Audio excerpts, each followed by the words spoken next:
Hi viewers, ಕರುನಾಡ ಕೈ ರುಚಿ ಕ್ರಿಯೇಷನ್ಸ್ಗೆ ಸ್ವಾಗತ. ನಾನಿವತ್ತು ಕ್ವಿಕ್ಕಾಗಿ ಮಾಡುವಂತಹ ಪಡ್ಡು ರೆಸಿಪಿನ ನಿಮ್ಮೊಂದಿಗೆ ಶೇರ್ ಮಾಡ್ಕೊಳ್ತಾ ಇದ್ದೀನಿ. ಲಂಚ್ ಬಾಕ್ಸ್ಗೂ ಸಹ ತೆಗೆದುಕೊಂಡು ಹೋಗ್ಬೋದು. ಮಕ್ಕಳಿಗಂತೂ ತುಂಬಾ ಇಷ್ಟ ಆಗುತ್ತೆ ಈ ರೀತಿ ಪಡ್ಡು ಮಾಡಿಕೊಟ್ರೆ. ಇನ್ಸ್ಟೆಂಟಾಗಿ ಮಾಡುವಂತಹ ಪಡ್ಡು ರೆಸಿಪಿ ಹೇಗೆ ಮಾಡೋದು ಅಂತ ನೋಡೋಣ ಬನ್ನಿ. ಸ್ಟವ್ ಮೇಲೆ ನಾನೊಂದು ಪ್ಯಾನ್ನ ಇಟ್ಕೊಂಡಿದ್ದೀನಿ. ಪ್ಯಾನ್ ಅಥವಾ ಒಂದು ಬಾಣಲಿನ ಇಟ್ಕೊಳ್ಳಿ. ಇದಕ್ಕೆ ನಾನೀಗ 1-2 ಚಮಚ ಆಗೋಷ್ಟು ಎಣ್ಣೆನ ನಾನಿಲ್ಲಿ ಸೇರಿಸ್ಕೊಳ್ತಾ ಇದ್ದೀನಿ.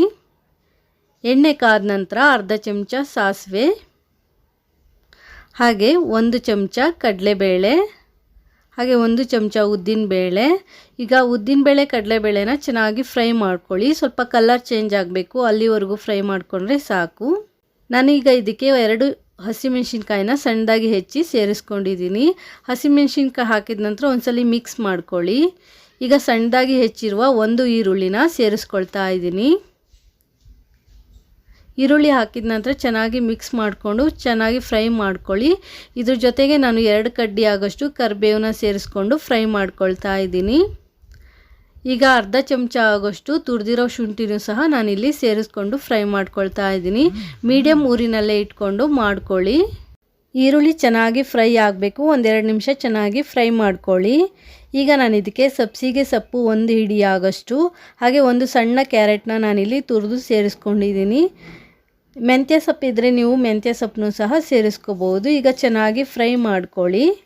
1-2 ನಿಮಿಷ ಫ್ರೈ ಮಾಡಿಕೊಂಡ್ರೆ ಸಾಕು. ನಾನೀಗ ಇದಕ್ಕೆ ರುಚಿಗೆ ತಕ್ಕಷ್ಟು ಉಪ್ಪನ್ನ ಸೇರಿಸ್ಕೊಂಡು ಫ್ರೈ ಮಾಡ್ಕೊಳ್ತಾ ಇದ್ದೀನಿ. ಹಸಿ ಸ್ಮೆಲ್ಲು ಹೋಗಬೇಕು, ಅಲ್ಲಿವರೆಗೂ ಫ್ರೈ ಮಾಡ್ಕೊಳ್ಳಿ. ನೋಡಿ, ಇಷ್ಟು ಫ್ರೈ ಮಾಡಿಕೊಂಡ್ರೆ ಸಾಕು. ನಾನೀಗ ಇದಕ್ಕೆ ರವೆನ ಸೇರಿಸ್ಕೊಳ್ತೀನಿ. 1 ಕಪ್ ಆಗೋಷ್ಟು ಚಿರೋಟಿ ರವೆನ ನಾನಿಲ್ಲಿ ಸೇರಿಸ್ಕೊಂಡು ಫ್ರೈ ಮಾಡ್ಕೊಳ್ತಾ ಇದ್ದೀನಿ. 3-4 ನಿಮಿಷ ಮೀಡಿಯಮ್ ಅಥವಾ ಹೈ ಫ್ಲೇಮಲ್ಲಿ ರವೆನ ಚೆನ್ನಾಗಿ ಹುರ್ಕೊಳ್ಳಿ. ನಾವು ಉಪ್ಪಿಟ್ಟಿಗೆಲ್ಲ ರವೆನ ಹುರ್ಕೊಳ್ತೀವಲ್ಲ, ಆ ರೀತಿ ಚೆನ್ನಾಗಿ ಹುರ್ಕೋಬೇಕಾಗತ್ತೆ. ಈ ರೀತಿ ಹುರಿದು ಮಾಡಿದರೆ ಪಡ್ಡು ತುಂಬಾ ಚೆನ್ನಾಗಿ ಬರುತ್ತೆ. ಈಗ ರವೆನ ಹುರ್ಕೊಂಡಾಗಿದೆ. ನಾನೀಗ ಇದಕ್ಕೆ ಸ್ವಲ್ಪ ಕೊತ್ತಂಬರಿ ಸೊಪ್ಪನ್ನ ಸೇರಿಸ್ಬಿಟ್ಟು ಫ್ಲೇಮ್ ಆಫ್ ಮಾಡಿಬಿಟ್ಟು 1 ಬೌಲ್ಗೆ ಸೇರಿಸ್ಕೊಳ್ತೀನಿ. ನೋಡಿ, ಇಷ್ಟು ಹುರ್ಕೊಂಡ್ರೆ ಸಾಕು. ಇದನ್ನ ನಾನು 1 ಬೌಲ್ಗೆ ಸೇರಿಸ್ಕೊಳ್ತಾ ಇದ್ದೀನಿ. ಕ್ವಿಕ್ಕಾಗಿ ಮಾಡ್ಕೊಳ್ಳುವಂತಹ ಪಡ್ಡು, ಹಾಗೆ ಲಂಚ್ ಬಾಕ್ಸಿಗೂ ಸಹ ತೆಗೆದುಕೊಂಡು ಹೋಗ್ಬೋದು. ತುಂಬಾ ಚೆನ್ನಾಗಿರುತ್ತೆ. ಮಕ್ಕಳಂತೂ ತುಂಬಾ ಇಷ್ಟಪಡ್ತಾರೆ ಅಂತಲೇ ಹೇಳ್ಬೋದು. ನಾನೀಗ ಇದಕ್ಕೆ 3/4 ಕಪ್ ಆಗೋಷ್ಟು ಮೊಸರನ್ನ ಸೇರಿಸ್ಕೊಳ್ತಾ ಇದ್ದೀನಿ. ಹುಳಿ ಮೊಸರಿದ್ದರೆ ಇನ್ನೂ ಚೆನ್ನಾಗಿರುತ್ತೆ, ಟೇಸ್ಟು ಸಹ ಚೆನ್ನಾಗಿ ಕೊಡುತ್ತೆ. ಮೊಸರು ನಿಮ್ಮ ಮನೇಲಿ ಯಾವುದಿರುತ್ತೆ ಆ ಮೊಸರನ್ನೇ ಉಪಯೋಗಿಸ್ಕೊಳ್ಳಿ. ಜಾಸ್ತಿ ಹುಳಿ ಮೊಸರಿದ್ದರೆ ತುಂಬಾ ರುಚಿಯಾಗಿರುತ್ತೆ. ಈಗ ಮೊಸರು ಹಾಕಿದ ನಂತರ ಚೆನ್ನಾಗಿ ಮಿಕ್ಸ್ ಮಾಡಿಕೊಂಡು ನಂತರ ಸ್ವಲ್ಪ ನೀರನ್ನ ಸೇರಿಸ್ಕೊಂಡು ಕಲಿಸ್ಕೊಳ್ಳಿ. ಕನ್ಸಿಸ್ಟೆನ್ಸಿನ ನೋಡಿಕೊಂಡು ಕಲಿಸ್ಕೊಳ್ಳಿ. ಇಡ್ಲಿ ಹಿಟ್ಟಿನ ಅದಕ್ಕೆ ನಾವು ಕಲಿಸ್ಕೋಬೇಕಾಗುತ್ತೆ. ಒಂದೇ ಸಲ ಜಾಸ್ತಿ ನೀರನ್ನ ಸೇರಿಸೋದಕ್ಕೆ ಹೋಗಬೇಡಿ. ನೋಡಿ, ಇವಾಗ ಈ ಕನ್ಸಿಸ್ಟೆನ್ಸಿ ಇದೆ. ನಾನು 10 ನಿಮಿಷ ನೆನೆಯೋದಕ್ಕೆ ಬಿಟ್ಬಿಡ್ತೀನಿ. ಅಷ್ಟರೊಳಗಡೆ ಒಂದು ಚಟ್ನಿನ ಮಾಡ್ತಾ ಇದ್ದೀನಿ. 1 ಕಪ್ ಆಗೋಷ್ಟು ಫ್ರೆಶ್ ತೆಂಗಿನಕಾಯಿ ತುರಿನ ಸೇರಿಸ್ಕೊಂಡಿದ್ದೀನಿ. 2 ಹಸಿಮೆಣಸಿನ್ಕಾಯಿ, 1 ಸಣ್ಣ ಇಂಚು ಶುಂಠಿ, ಹಾಗೆ ಸ್ವಲ್ಪ ಕೊತ್ತಂಬರಿ ಸೊಪ್ಪು, 1 ಕಡ್ಡಿ ಕರಿಬೇವು, ಹಾಗೆ ರುಚಿಗೆ ತಕ್ಕಷ್ಟು ಉಪ್ಪು, ಹಾಗೆ 1 ಚಮಚ ಆಗೋಷ್ಟು ಪುಟಾಣಿ ಅಥವಾ ಕಡಲೆ ಸೇರಿಸ್ಬಿಟ್ಟು ಚೆನ್ನಾಗಿ ಗ್ರೈಂಡ್ ಮಾಡ್ಕೊಳ್ಳಿ. ಈ ರೀತಿ ನುಣ್ಣಗೆ ಗ್ರೈಂಡ್ ಮಾಡಿಕೊಂಡ್ರೆ ಸಾಕು. ಈಗ ಚಟ್ನಿ ರೆಡಿಯಾಗಿದೆ. ಹಾಗೆ 10 ನಿಮಿಷದಿಂದ ನೆನೆಸಿಟ್ಟಿದ್ನಲ್ಲ ಪಡ್ಡು ಹಿಟ್ಟು ಚೆನ್ನಾಗಿ ನೆಂದಿದೆ. ಈಗ 1 ಕಪ್ಪು ನೀರನ್ನ ಸೇರಿಸ್ಬಿಟ್ಟು ಚೆನ್ನಾಗಿ ಮಿಕ್ಸ್ ಮಾಡ್ಕೊಳ್ತಾ ಇದ್ದೀನಿ.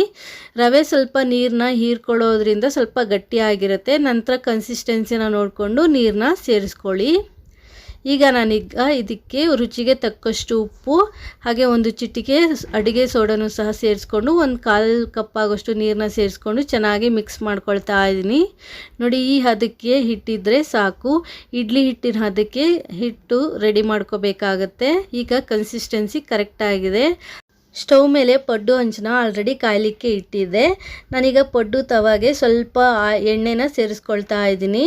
ಎಣ್ಣೆ ಹಚ್ಕೊಂಡ ನಂತರ ನಾನೀಗ ಸ್ವಲ್ಪನೇ ಪಡ್ಡು ಹಿಟ್ಟನ್ನ ಪಡ್ಡು ಹಂಚಿಗೆ ಸೇರಿಸ್ಕೊಳ್ತಾ ಇದ್ದೀನಿ. ಸೈಡಿಂದ ಸೇರಿಸ್ಕೊಳ್ಳಿ. ಸ್ವಲ್ಪ ಹಿಟ್ಟನ್ನೇ ಹಾಕಿ, ನಾವು ಇಡ್ಲಿ ಪಾತ್ರೆಗೆಲ್ಲ ಹಿಟ್ಟನ್ನ ಸೇರಿಸ್ತೀವಲ್ಲ ಆ ರೀತಿ ಸೇರಿಸ್ಕೋಬೇಕಾಗತ್ತೆ. ನಂತರ ಮಧ್ಯಕ್ಕೆ ಸ್ವಲ್ಪ ಹಿಟ್ಟನ್ನ ಹಾಕಿ ನಂತರ 1 ಲಿಡ್ ಕವರ್ ಮಾಡ್ಬೋದು. ಸ್ವಲ್ಪ ಎಣ್ಣೆ ಬೇಕಿದ್ದರೆ ಹಾಕ್ಬಿಟ್ಟು ಲಿಡ್ ಕವರ್ ಮಾಡಿ 10 ಸೆಕೆಂಡು ಹಾಗೆ ಬಿಟ್ಬಿಡಿ. 10 ಸೆಕೆಂಡ್ ಆದ ನಂತರ ತಿರುವಾಕಿ ಬೇಯಿಸ್ಕೊಳ್ಳಿ. ಮೀಡಿಯಮ್ ಊರಿನಲ್ಲೇ ಬೇಯಿಸ್ಕೋಬೇಕಾಗತ್ತೆ.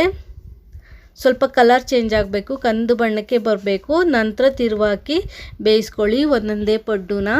ಮೀಡಿಯಮ್ ಊರಿನಲ್ಲೇ ಇಟ್ಕೊಂಡು ಮಾಡ್ಕೊಳ್ಳಿ, ಇಲ್ಲಾಂದರೆ ಮೇಲ್ಗಡೆ ಕಲರ್ ಚೇಂಜ್ ಆಗಿರುತ್ತೆ, ಒಳಗಡೆ ಬೆಂದಿರಲ್ಲ. ಈವನ್ ಆಗಿ ಬೇಯಬೇಕು, ಅದಕ್ಕೋಸ್ಕರ ಮೀಡಿಯಮ್ ಊರಿನಲ್ಲೇ ಇಟ್ಕೊಂಡು ಬೇಯಿಸ್ಕೊಳ್ಳಿ. ನೋಡಿ ಒಂದೊಂದೇ ತಿರುವಾಗ್ತಾ ಇದ್ದೀನಿ. ಈ ರೀತಿ ಕಲರ್ ಚೇಂಜ್ ಆಗಬೇಕು. ತುಂಬಾ ಚೆನ್ನಾಗಿರುತ್ತೆ ಪಡ್ಡು, ತುಂಬ ರುಚಿಯಾಗಿರುತ್ತೆ. ಮಕ್ಕಳಿಗಂತೂ ತುಂಬಾ ಇಷ್ಟ ಆಗುತ್ತೆ ಅಂತಲೇ ಹೇಳ್ಬೋದು. ಪಡ್ಡುನ ಇವಾಗ 2 ಸೈಡು ಬೇಯಿಸ್ಕೊಂಡಾಗಿದೆ. ನಾನು ಒಂದು ಪ್ಲೇಟ್ಗೆ ತೆಗೆದುಕೊಳ್ತೀನಿ. ಇದೇ ರೀತಿ ಉಳಿದಿದ್ದ ಪಡ್ಡುನ ಸಹ ಮಾಡ್ಕೊಳ್ಳಿ, ತುಂಬಾ ಚೆನ್ನಾಗಿರುತ್ತೆ. ನಾನು ಕಲಸಿರೋ ಹಿಟ್ಟಲ್ಲಿ 5 ಒಬ್ಬೆ ಪಡ್ಡುನ ನಾನು ಮಾಡಿದ್ದೆ. ಇದೇ ರೀತಿ ಉಳಿದಿರೋ ಪಡ್ಡುಗಳನ್ನು ಸಹ ಮಾಡ್ಕೊಳ್ಳಿ, ತುಂಬ ಚೆನ್ನಾಗಿರುತ್ತೆ. ನೀವು ಒಂದ್ಸಲಿ ಈ ಇನ್ಸ್ಟೆಂಟ್ ಪಡ್ಡುನ ಟ್ರೈ ಮಾಡಿ ನೋಡಿ, ಹೇಗಾಗಿದೆ ಅಂತ ಕಮೆಂಟ್ ಮಾಡಿ ತಿಳಿಸಿ. ಹಾಗೆ ನನ್ನ ಈ ಪಡ್ಡು ರೆಸಿಪಿ ನಿಮಗೆ ಇಷ್ಟ ಆದರೆ ಲೈಕ್ ಮಾಡಿ, ಶೇರ್ ಮಾಡಿ, ಕಮೆಂಟ್ ಮಾಡಿ. ಹಾಗೆ ಹೊಸದಾಗಿ ಯಾರಾದರೂ ನನ್ನ ಚಾನಲ್ ನೋಡ್ತಾ ಇದ್ದರೆ ಪ್ಲೀಸ್ ನನ್ನ ಚಾನಲ್ನ ಸಬ್ಸ್ಕ್ರೈಬ್ ಮಾಡಿಕೊಂಡು ನೋಡಿ. ಹಾಗೆ ಪಕ್ಕದಲ್ಲಿರುವ ಬೆಲ್ ಐಕನ್ನ ಕ್ಲಿಕ್ ಮಾಡಿ ಆಲ್ ಬಟನ್ ಒತ್ತಿ ನೆಕ್ಸ್ಟ್ ಹಾಕೋ ವಿಡಿಯೋ ನೋಟಿಫಿಕೇಷನ್ಗಾಗಿ. ನೋಡಿ ನಾನು ಇವಾಗ ಇನ್ನೊಂದು ಪಡ್ಡುನೂ ಸಹ ನಿಮಗೆ ಕಟ್ ಮಾಡಿ ತೋರಿಸ್ತೀನಿ, ಎಷ್ಟು ಚೆನ್ನಾಗಿ ಬಂದಿದೆ ಅಂತ ಹೇಳಿ. Thanks for watching this video. Take care, have a nice day, bye bye.